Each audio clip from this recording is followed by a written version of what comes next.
بسم اللہ الرحمن الرحیم۔ اللہ کے نام سے شروع جو بڑا مہربان نہایت رحم کرنے والا ہے۔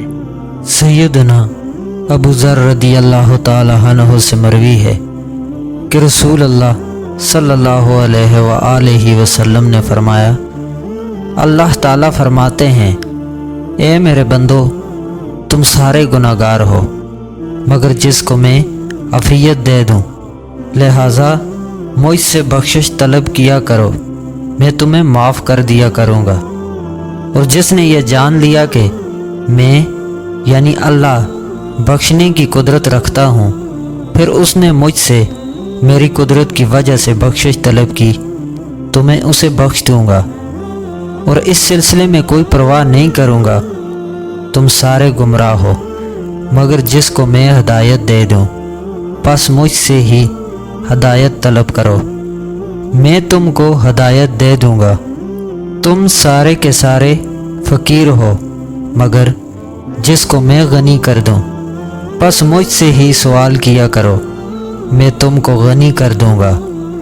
یاد رکھو کہ اگر تمہارے پہلے اور پچھلے انسان اور جن، چھوٹے اور بڑے، مذکر اور مؤنث، زندہ اور مردہ، اور تر اور خشک، میرے بندوں میں سے بدبخت ترین بندے کے دل کی مانند ہو جائیں تو میری بادشاہت میں سے تو مچھر کے پر کے برابر بھی کمی نہیں آئے گی۔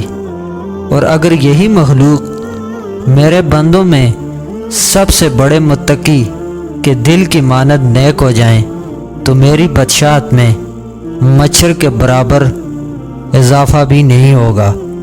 اور اگر تمہارے پہلے اور پچھلے انسان اور جن، چھوٹے اور بڑے، مذکر اور مؤنث، زندہ اور مردہ، اور تر اور خشک جمع ہو جائیں اور ہر سائل مجھ سے سوال کرے جہاں تک اس کی خواہش کا تقاضا ہو، اور میں سائل کو اس کے مطالبے کے مطابق دے دوں، تو اس سے مجھ میں کوئی کمی واقع نہیں ہوگی۔ یعنی اس مثال سے سمجھ لیں کہ ایک آدمی سمندر کے کنارے سے گزرے اور اس میں سے سوئی ڈبو کر واپس لائے اور دیکھے کہ اس میں کتنا پانی لگا ہوا ہے اور اس سمندر میں کیا کمی آئی ہے، اسی طرح میری بادشاہت میں کوئی کمی واقع نہیں ہوتی۔ اس کی وجہ یہ ہے کہ میں انتہائی سخی ہوں، بزرگی والا ہوں، بے نیاز ہوں، میرا دینا کلام ہے، میرا عذاب کلام ہے۔ ایک روایت میں ہے کہ میری عطا میرا کلام ہے، میری سزا میرا کلام ہے۔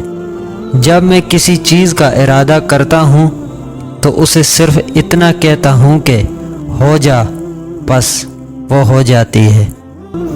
اللہ تعالیٰ سے دعا ہے کہ ہماری بھی بخشش اور مغفرت فرمائے، آمین۔